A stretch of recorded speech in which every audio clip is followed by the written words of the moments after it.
What's going on, everybody? Core Conversations. We have our Freestyle Thursday. We have our Rise Above t-shirt from Quasi Millington.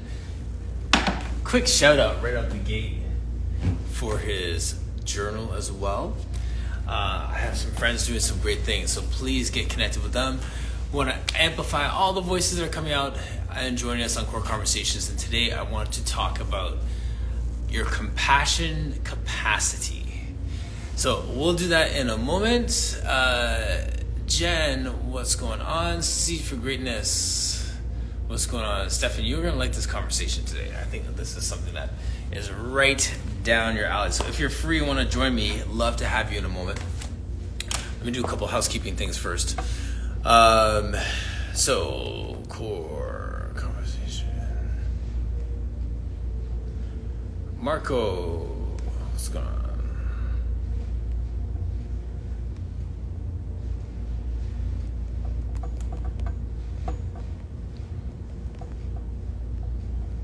Like, subscribe, and share. Link is in the bio.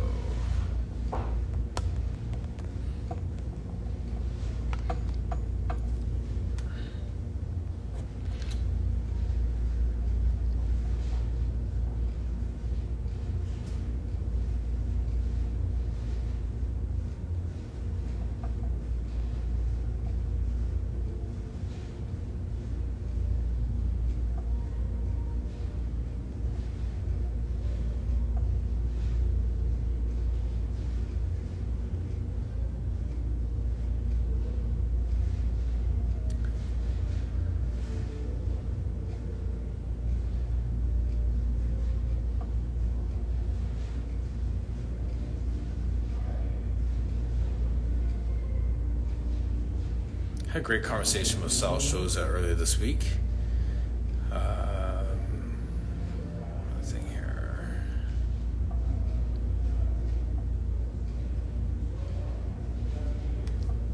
Just sending a few notes to people here. One moment, please, and then we'll get this going. Nice. Cool. Right. Jennifer, where are you located?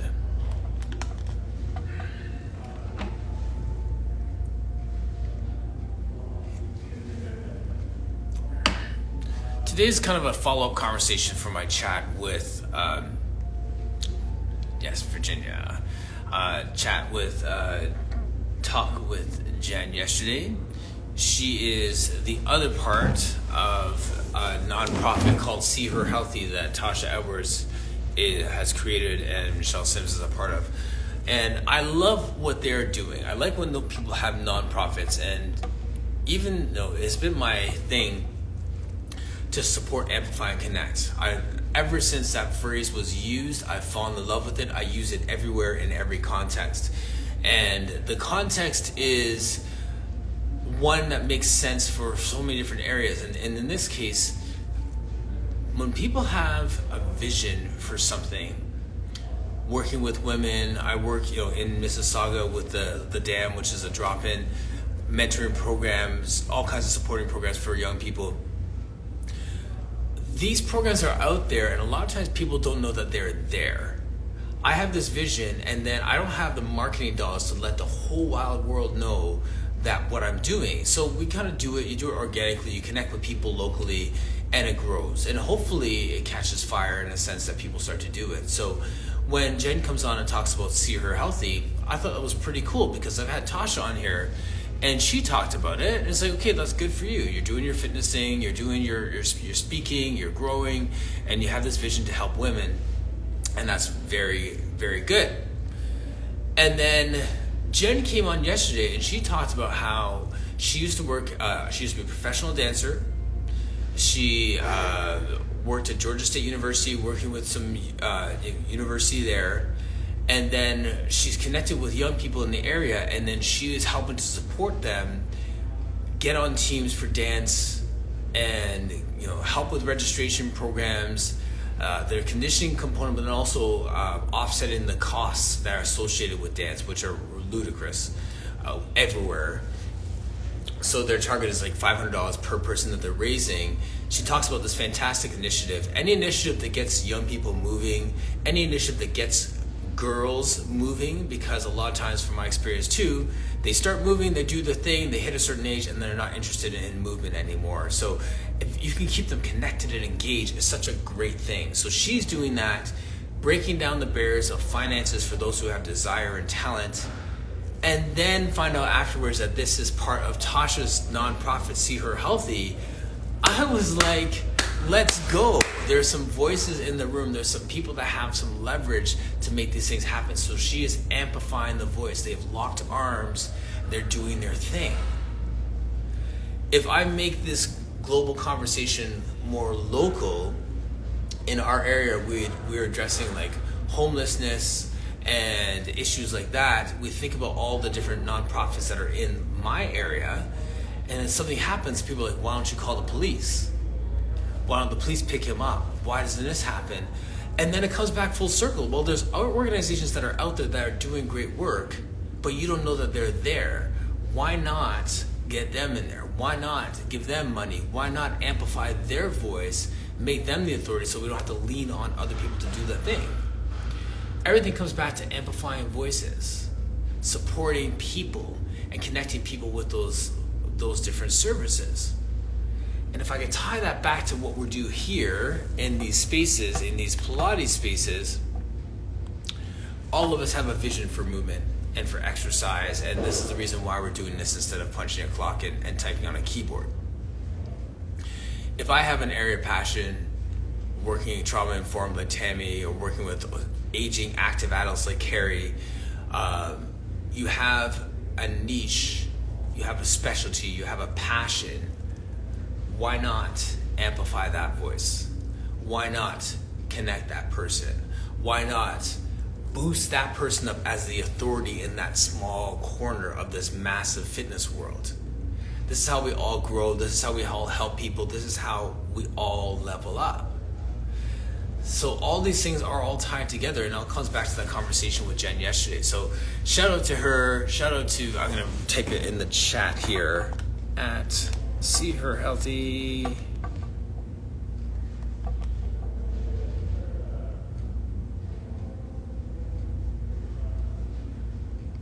Follow them and their work, and she's doing awesome work. If Stefan, you want to see for greatness, you want to join me in the chat on the live, please do. And Ashi, Carrie, if you are free too, you can join me. Yes, Carrie, just give you a shout out a second ago. My phone's just not dropping for some reason.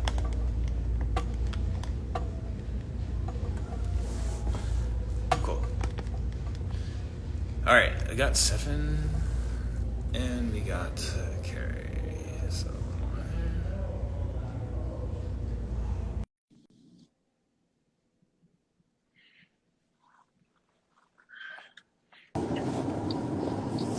Yes, sir.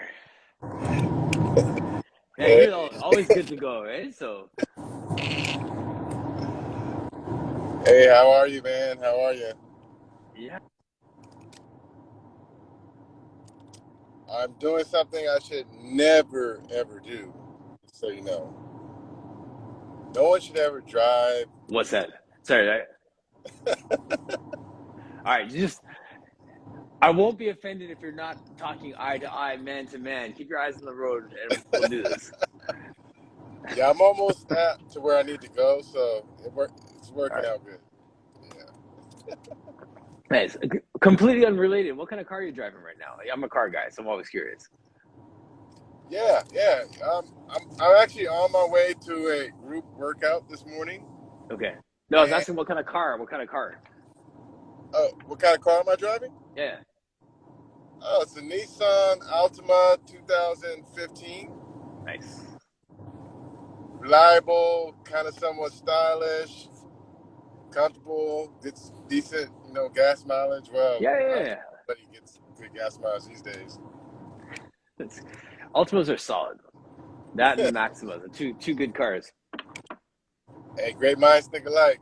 Yes. Great minds think alike. I love it. Oh, here's Carrie. So I'm gonna bring her in, and I want to just bounce something off of the two of you.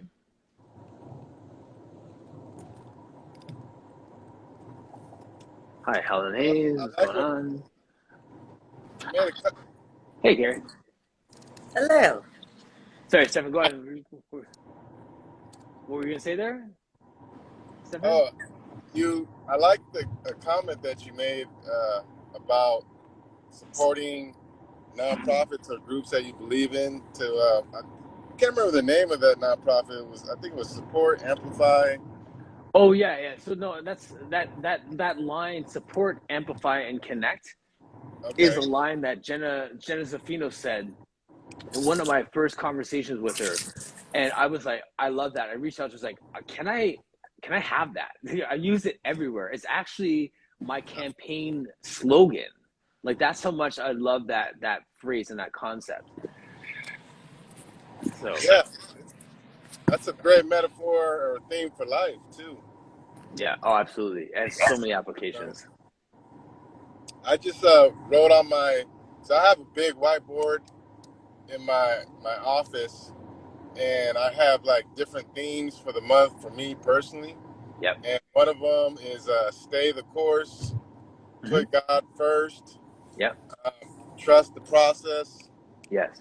Because I believe, when you have statements that you tie to yourself, like you Yes. uphold your own, Yeah. purpose in life, Yeah. it drives you in a different way.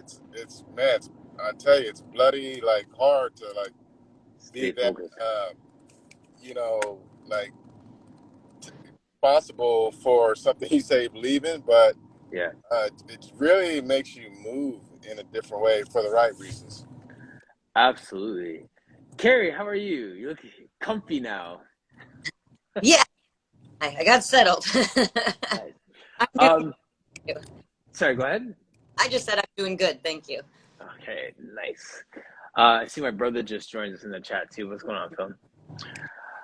All right. So the reason why I made the title "Compassion Capacity" is because there's two separate stories that Jen shared yesterday that made me think about some different people's lived experience. Um, Jen reminded me a lot about of my wife and our marriage, and then her seeing life through my eyes. Um, her being a white girl from Utah, and with much passion she has for all things Black culture. She has a better reggae catalog, memorized lyrics than I do. All these things that she's just a part of me in that way, but that lived experience is different. The way that I raise my children is different than the way that she raises her children. Even the one story I'll share real quick is one time we were coming back from Milton, which is about half an hour away, and it was during the lockdown, and they had just opened bars that night. So it was the first day that they had reconnected and open the bars and restaurants.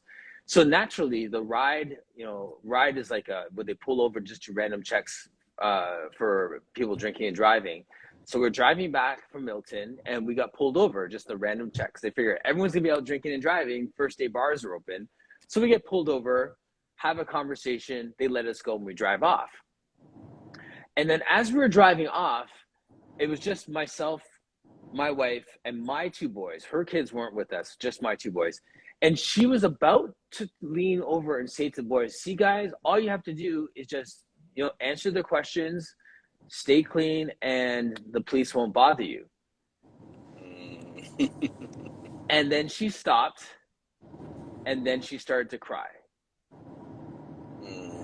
because she recognized in that moment that what she could say to her kids might not be true for my two Black teenagers.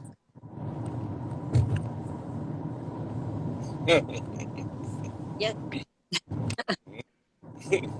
So that opened up a massive conversation. It was such a good moment for us to talk about those things because, you know, for her kids, they go to a store, walk out of the store. For my kids, it's like, well, make sure you hold on to your receipt in case they ask you for the receipt on the way out.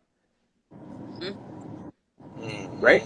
So those little things that she's had to learn that has increased her compassion capacity just by her lived experience with my race and culture. Yeah, that's heavy. I want to hear. Is it Carrie? Is that your name? Yes. Yeah, I would like to hear Carrie's response. Well, I think that's just that's the sad part of our reality is a lot of people, and I can say especially white people, have lived in kind of a la la land of, oh, that stuff doesn't happen. And I I've seen it my whole life. Like I guess I've just been blessed to be open minded or just seeing things because I've seen it my entire life. Most of my friends in high school were either Latino or African American. And I mean, my parents were the people that got mad at me because of my friends. They didn't like my Yes. friends. They didn't like the experiences, the culture that I was bringing home. So it's Yes. essentially left me with no friends because they wouldn't let me hang out with my friends anymore. So I've seen that from a very young age of, no, if you're this way or this way, people look at you completely different. And so especially as like a young teenager, it was just like, I don't really understand, why is it a problem that I hang out with this person? Yes. They're very nice, they're wonderful, they're nice to me. Like, they're not nice doing to anything you. to get me into trouble. Right. They're not bullying me. They're not, these are the people that became my friends. The white people were the ones that were making fun of me and bullying me and making me feel threatened all the time. So it was just an interesting process. And then listening to her and listening to your story, it was just, it's like, I just don't think a lot of people even think about it. If it doesn't happen to them, they have no relation to it. Right. 100%. Wow. Yes. I'm so And I glad. mean, especially nowadays, it's just blown up so much with everything. And it's like every day I want to bang my head against the wall and be like, how can people be so mean and stupid? Like, what is so hard about just being a nice person? I don't have to like you. I don't have to like your music, but I don't have to take any energy to be mean. Right. So why?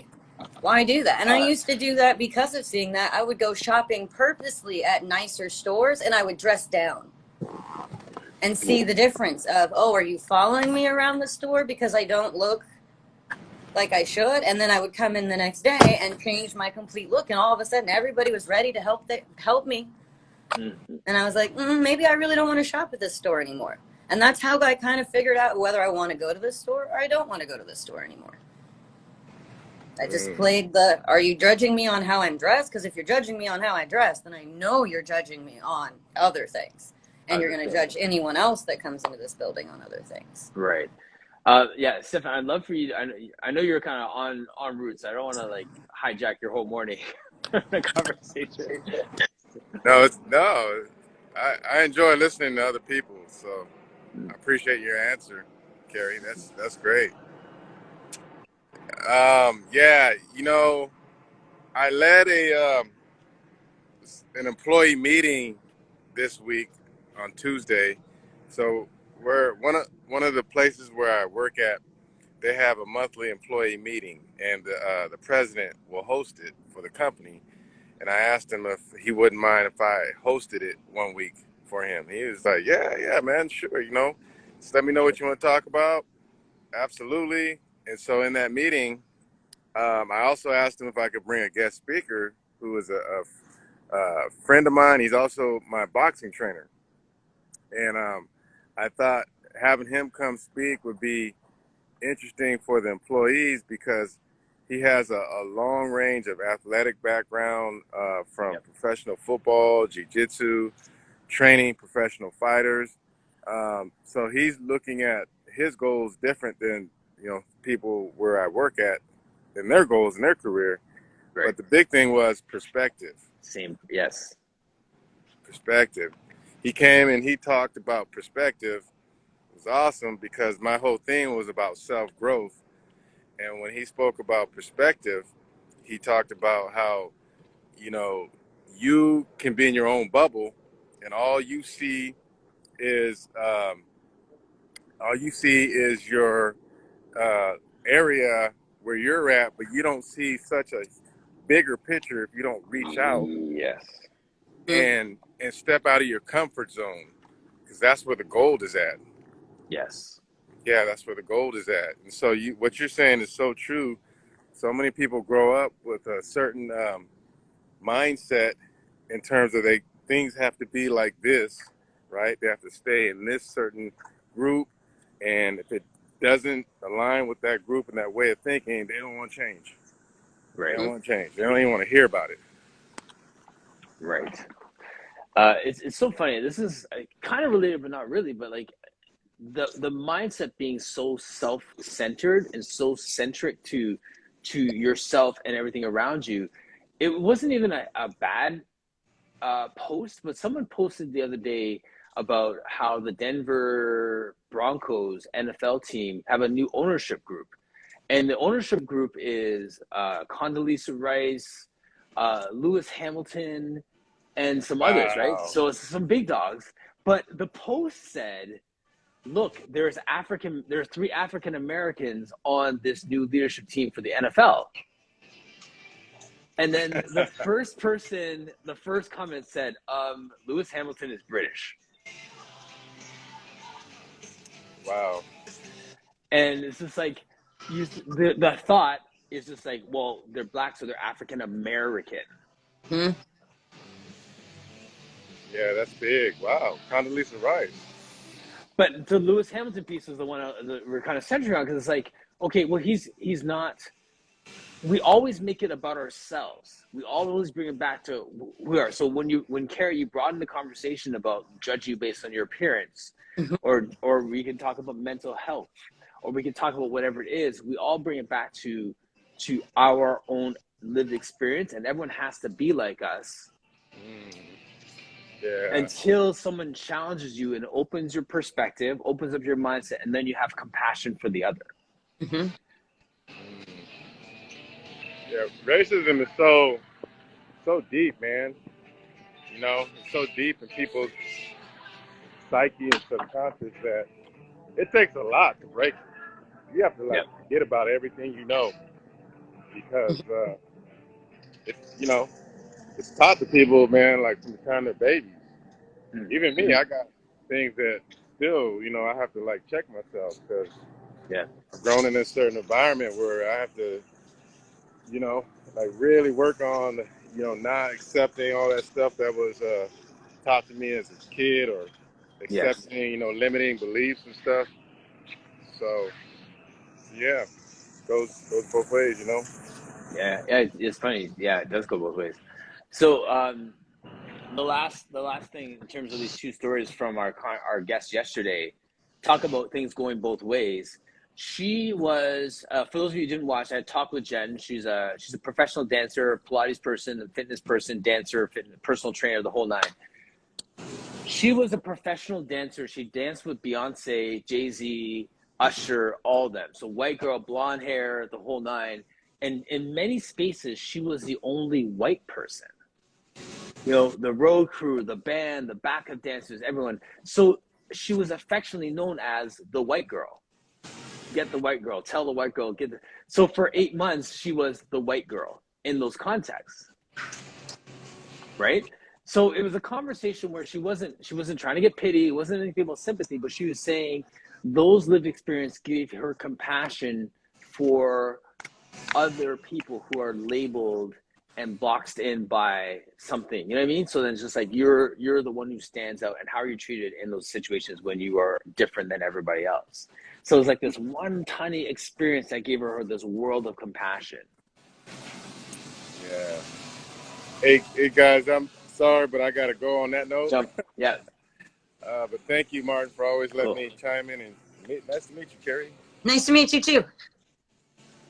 All right, thank you. All right, man. Take care. Thank you. Okay, bye-bye.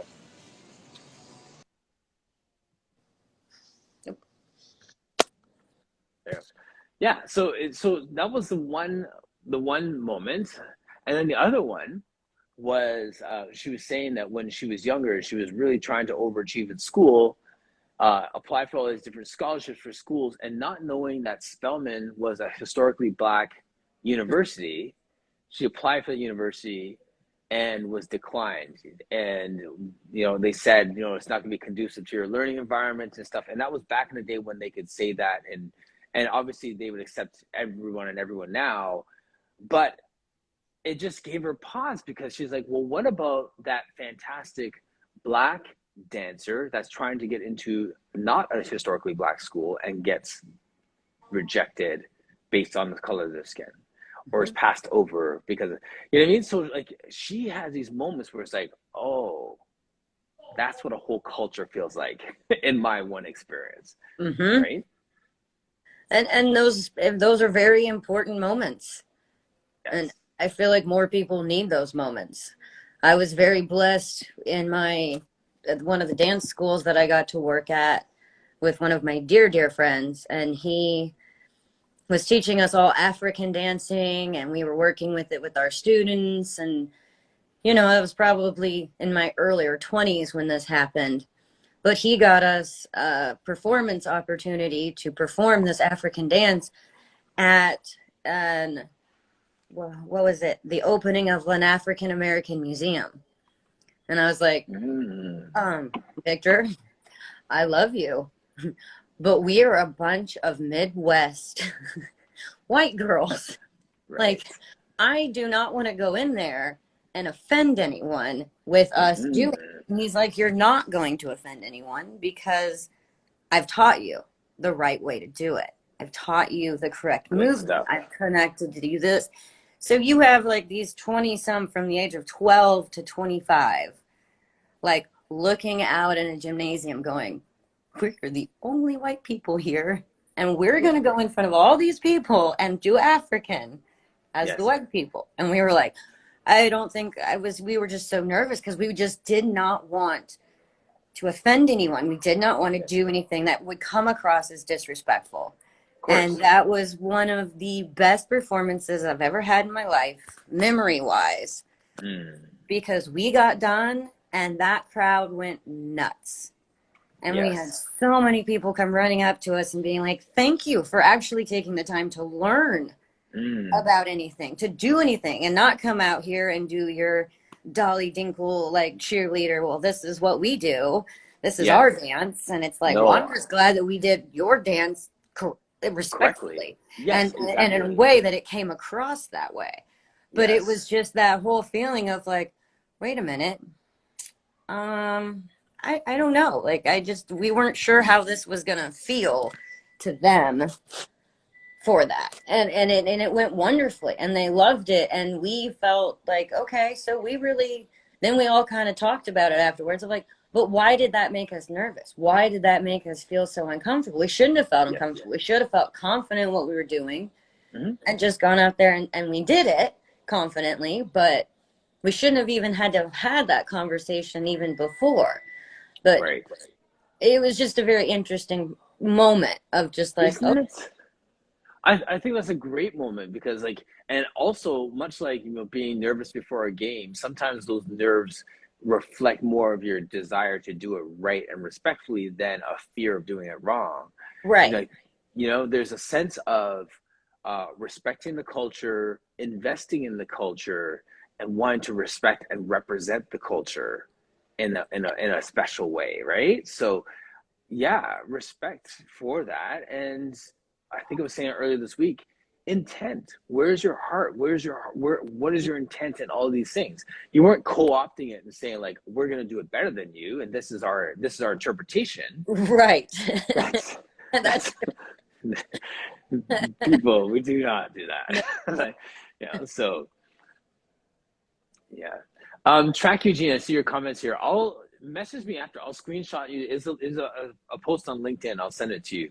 I think it's a whole management group that was part of that buy. So that's a whole separate conversation. But so I don't know. I was just kind of reflecting on that from yesterday, and I loved just the talk about the reflection on moving with compassion, and and even as your story about that dance, like when you're investing that much in another culture, that's when you get the compassion, right? Like, it's not just having Yeah. pity after something negative happens. It's proactively investing in learning. We're always talking about committing yourself to learning and understanding your neighbor, right? So Very much so.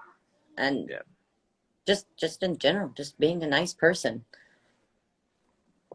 I love how It you keep goes far. circling back to being nice. Like it's just be nice. Well, I mean, it's just ridiculous in some of the things that you see. I mean, just like, what was it, last weekend?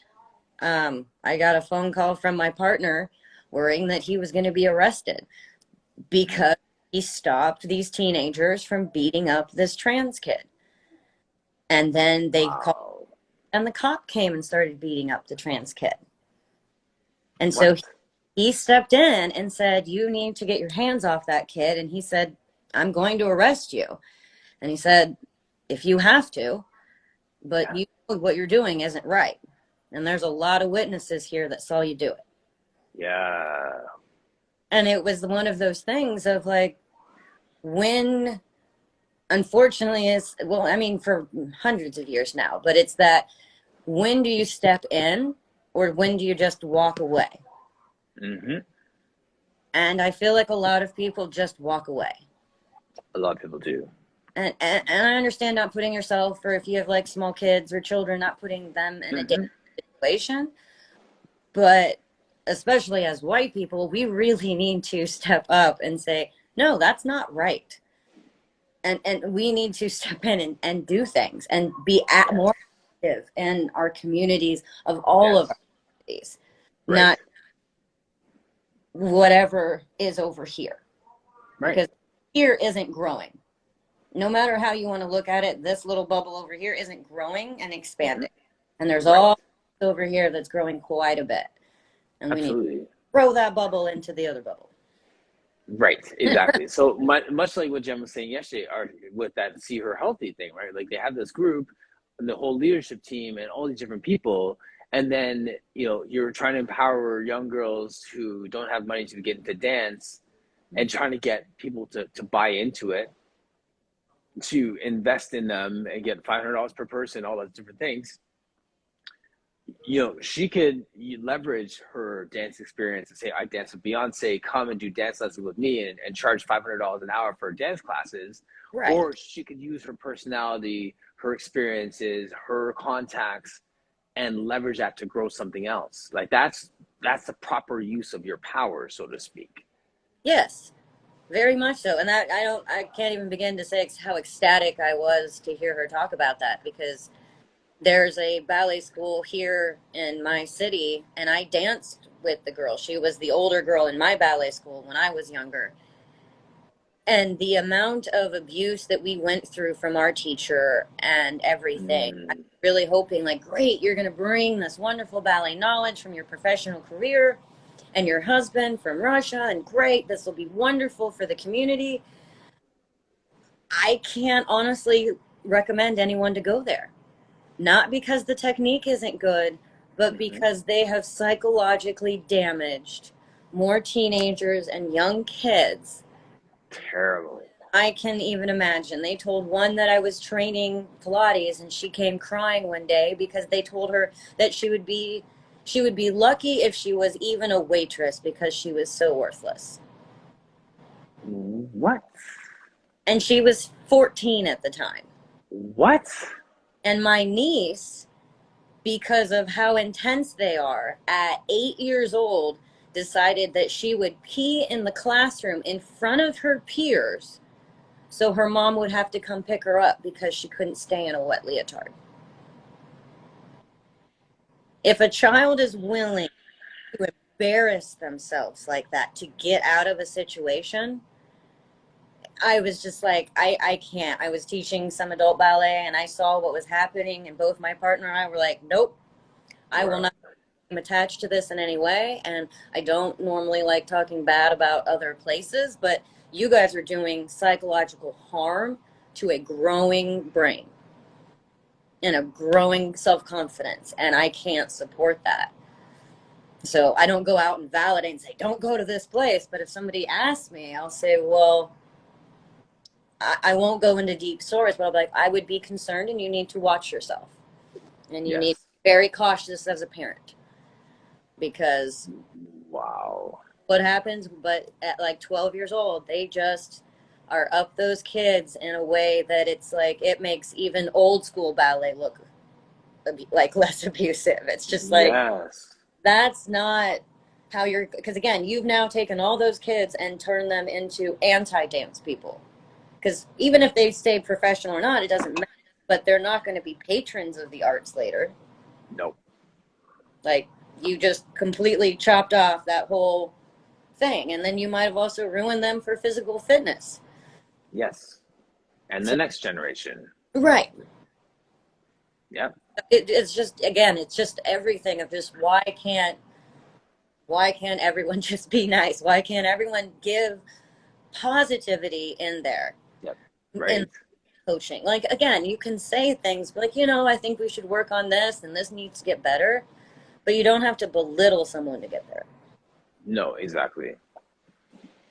That is crazy. Are they still open? Are they? Yep. They're still. Wow. Yep. They have a full school. They do performances. But again, it's the same way as like my ballet teacher. Like how she stayed open, I don't understand. I mean, I learned to get my leg higher by a lighter. I learned to do what's called a penché with tights tied around my neck and to my foot.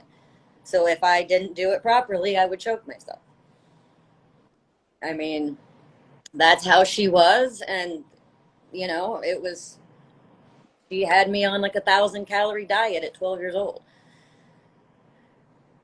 And so That how, is but again, it's crazy. that that bubble of, well, Yes. but this is the best ballet school in this area. And it's Mm-hmm. like, well, it might technically be the best ballet school, but guess what? You can have the best technique in the world and you will never get a job. Because if you don't have self confidence and you don't have Yes. worth, then they're not even going to see you in an audition, whether it's for the Rockettes, for a cheerleading team, a professional ballet company, whatever. They're just going to be like, nope, too much work. Mm. Because I can work on the technique, but they don't want to work on the self worth and the self building. Yes. Sadly, very relatable. Audrey-Ann saying, yeah. Yeah.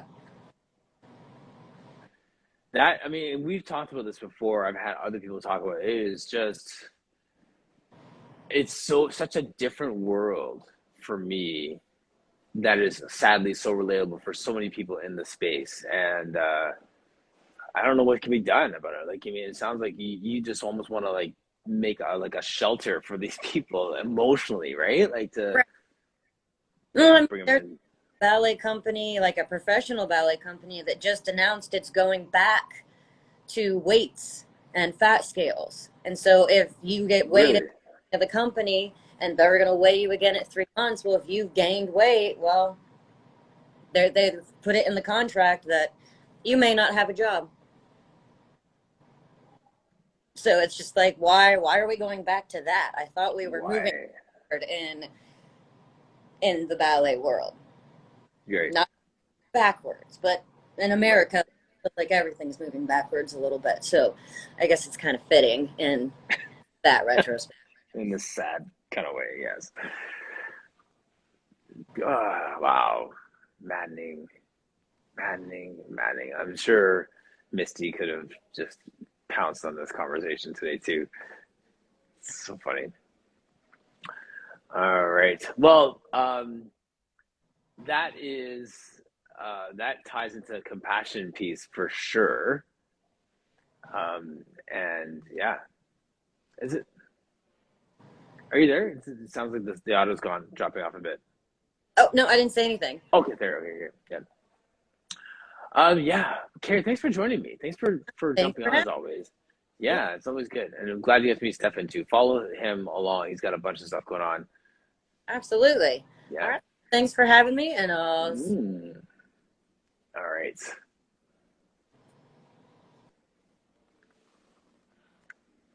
Hey, Carrie. Hi. Blossom Pilates. What's going on? Yes. So I just had Stefan and Carrie in the room just as we were talking through compassion, capacity, and some lived experiences that help us like relate with with others. And just having Carrie in the room was great as it broadens the conversation beyond a talk about skin tone to so many other areas where we just need to have compassion for one another, just to be kind, to be nice. So that's where that lands. And I am pretty much done. Did I hit everything? I think that was it. Before we jump off, if you have any online classes, workshops, or workouts, please put it in the comment section. And tomorrow, I actually will not be doing core conversations. And I see Natasha is still here, I think. Yes. Chantel 23, because we are doing a flag raising ceremony at City Hall that happens at 10:30 or 11 o'clock tomorrow for Jamaica, celebrating Jamaica's independence, 6 years independence. So my heritage, my roots are being recognized in the city of Mississauga for the first time. It's the inaugural flag raising. So I'm a part of this committee that's been doing that. I'm really excited to be plugged into the community in this way and doing this thing. So check out the lives. I'll probably be doing a bunch of videos and stuff throughout the day tomorrow, and just amplifying voices within the community of our heritage. And that's about it. So no core conversations tomorrow. Maybe I'll jump on for a minute, but you'll definitely see some videos and some lives from that. So if I don't see you, have a fantastic weekend. Continue to jump on the YouTube, where we have all the replays from our last core conversations, the podcast. If you're on Facebook, there's a core conversations page there where you can talk with past guests and interact with them. You'll see a lot of posts from Kathy Barker-Strack, and she's talking about her book coming up and other exciting things that are happening in our Pilates space. And that is about it. Thank you so much for joining us, and we are out.